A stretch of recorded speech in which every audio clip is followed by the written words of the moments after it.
ఏం చేస్తున్నారు, మళ్ళా వాళ్ళే కథలు రాస్తున్నారు. శ్రీకాంత్ రెడ్డి శరీరంలో పక్కపోతాడంట అని రాస్తున్నారు. సిగ్గుండాలి. మరి పిచ్చిన కొడకలారా, మీ మాదిరి యదో పనులు చేసేటువంటి క్యారెక్టర్ కాదురా. మీ ప్రజలు మద్దతు రాజకీయాలు చేసేటువంటి వాళ్ళం, చిత్తశుద్ధితో రాజకీయాలు చేసాం. ప్రజాసేవే ధ్యేయంగా నిజాయితీ శ్వాసగా బతికేటువంటి వాళ్ళం. జెండా పుట్టింది మన చేతుల పైన పుట్టినటువంటి జెండా మన నాయకుడు జగన్మోహన్ రెడ్డి. ఈ ఊపిరి ఉన్నంత వరకు, శ్వాస ఉన్నంత వరకు మనం ఎవరితో ఉంటాం? జగన్మోహన్ రెడ్డితో ఉంటాం. కానీ ఇంకొక నీచులు నికృష్టులు మాట్లాడే విధంగా వీరమాదిరి రోజుకు ఒక పార్టీ మారేటువంటి గుణం పొంది కాదు. పుట్టినప్పటి నుంచి ఒకటే పార్టీలో ఉంటాం, సత్యంత వరకు ఒకటే పార్టీలో ఉంటాం. ఎవరు మన నాయకుడు? జగన్మోహన్ రెడ్డి. అంతేగాని ఇటువంటి నీచులు వార్తలు రాస్తే నేను ప్రెస్ మీట్ పెట్టి ఖండించాలంట. వారి తిక్కన కొడకల్లారా, ప్రజల మధ్యలో మాట్లాడతాను కానీ నేనేంద్ర ఖండించేది ఎదవల్లారా. మనము ఒకటే దారి మంది.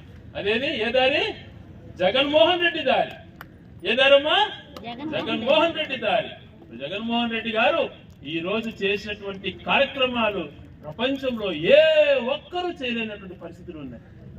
కరోనా వస్తే అందరూ దాక్కున్నారు. కరోనా వస్తే రాయచూట్లో కరోనా హాస్పిటల్ పెట్టించి నిద్ర ఉన్నాం. ఆడ కరోనా పేషెంట్లతో పాటు ఉన్నాం మేము, భార్య బిడ్డలను వదిలి. చాలా మంది అన్నారు, అయ్యా నువ్వెందుకు పోతావు ఇల్లు వదిలి అని చెప్పి. భయపడలా నేను. నాయకులు అన్నప్పుడు, ఎన్నికలప్పుడు కాదు, మిగతా సమయాల్లో పని చేయాలి. ఇదే కరోనా వచ్చి అందరూ దాముకుంటే ఏ ఒక్కరు బయటకు రాని పరిస్థితుల్లో ఆనందం అందిస్తే ఏదో మా జీవితాలు బాగుపడతాయంటే సొంతగా 30 లక్షలు పెట్టి ఇంటింటి ఆనందం ఉంది పంపించిన వీళ్ళంతా పలికినారు. అప్పుడు ఓట్లు అడిగేవాళ్ళు ఎక్కడున్నారు? వీళ్ళంతా ఇప్పుడు వస్తున్నారు బయలుదేరి, మాకు ఓటేయండి, అట్టేయండి, ఇట్టేయండి అని చెప్పి.